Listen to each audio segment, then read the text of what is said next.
हे मसीह का प्यारा वचन, ये है वचन प्यारा। परमेश्वर के धन्य नाम की महिमा हो। प्रभात मनन के सत्र 1877 में आप सभी का बहुत ही विनम्रता के साथ स्वागत करता हूँ। आइए आज के मनन के लिए हम पढ़ते हैं इब्रानी अध्याय 6 पद 1 और 2।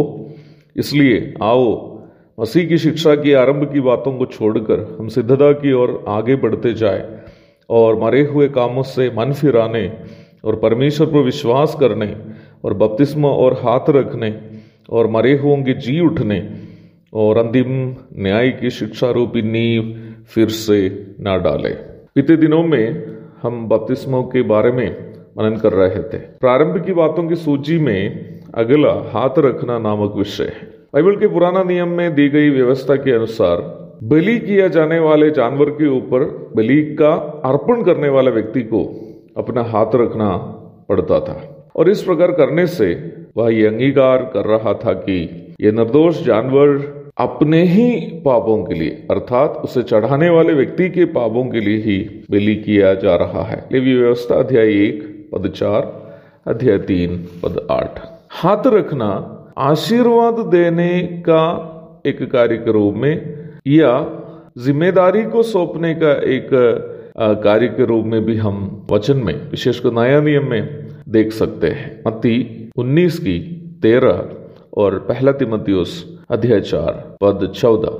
पहला तीमुथी 5 की 22 में प्रेरित पौलुस तीमुथियुस को इस प्रकार आज्ञा देते हुए हम पढ़ते हैं, किसी पर शीघ्र हाथ न रखना और दूसरों के पापों में भागी न होना। इस पद को पुराना नियम से हाथ रखने के संबंध में देखे गए दोनों परिप्रेक्ष्यों में हम समझ सकते हैं।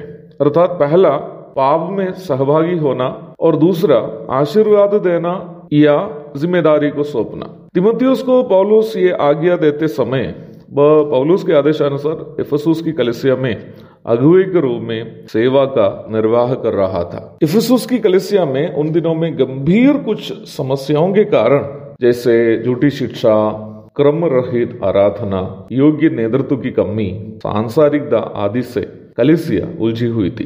प्रेरित पौलुस के द्वारा इफिसुस में तीमुथियुस को करने के लिए दी गई जिम्मेदारियों में महत्वपूर्ण एक जिम्मेदारी कलीसिया की अगुवाई के लिए प्राचीन अथवा पास्टर्स और सेवक अथवा डीकन आदि सेवाओं के लिए सुयोग्य लोगों का चयन करना था। पहला तीमुथियुस अध्याय 3 1 से 12 तक, अध्याय 5 पद 17। यह सेवकाई एक आसान सेवकाई नहीं थी जैसे कि वर्तमान काल में भी कई लोग सोचते हैं, क्योंकि जैसे कि हम पूर्व में देखे थे वैसे ही इस सेवकाई के दो पहलू होते थे या होते हैं आज भी। क्योंकि निम्न सेवकाई एक ही समय आशीर्वाद देना अथवा जिम्मेदारी को सौंपना और अगले के पापों में सहभागी होना दोनों होते थे। कहने का तात्पर्य यह है कि ये सेवकाई वचनानुसार यदि की तो ये कलीसिया के लिए और उस सेवकाई का निर्वाह करने वाले व्यक्ति के लिए एक आशीष का अथवा आशीर्वाद का कारण है। नहीं तो वो व्यक्ति अपने लिए और कलीसिया के लिए और विशेषकर उसको उस सेवा के लिए ठहराए हुए लोगों के लिए एक श्राप का कारण बन सकता है। मैं कभी कभी ये देखकर ताजुब हो जाता हूँ कि कुछ स्थानीय कलीसियाएं और उसकी अगुवाई करने वाले लोग कितने गैर जिम्मेदारी से या बिना कोई गंभीरता से किसी भी प्रकार के लोगों को सुसमाचार प्रचारक, प्राचीन आदि के रूप में नियुक्त कर देते हैं। मुझे इस बात पर संदेह नहीं है कि वे लोग इसलिए ऐसे करते हैं क्योंकि उन लोगों को ये मालूम नहीं है कि उनके द्वारा भेजे जाने वाले या नियुक्त किए जाने वाले लोग यदि वचनानुसार योग्य नहीं हो तो उन अयोग्य प्रचारकों या प्राचीनों के द्वारा किए जाने वाले अनुचित कामों की जिम्मेदारी अपने ऊपर भी है और उन्हें प्रभु के सामने हिसाब देना होगा। उन्हें मतलब जो इन अयोग्यों को नियुक्त किया है। यदि ऐसी बात है तो हमें यह बात जाननी अनिवार्य है कि कलीसिया में सेवा के लिए लोगों को वचनानुसार कैसे चुने ताकि हम दूसरों के पापों में अपने लापरवाही के कारण सहभागी होना ना पड़े। प्रभु दया करे इस विषय पर अधिक हम कल करेंगे और कल हम देखेंगे कि वचनानुसार कैसे लोगों को नेतृत्व की सेवकाइयों के लिए चुन सकते हैं। एक और शुभ दिन की धन्य कामनाओं के साथ आज का मनन मैं यहाँ समाप्त करता हूँ। प्रभु आप सबको आशीष दे।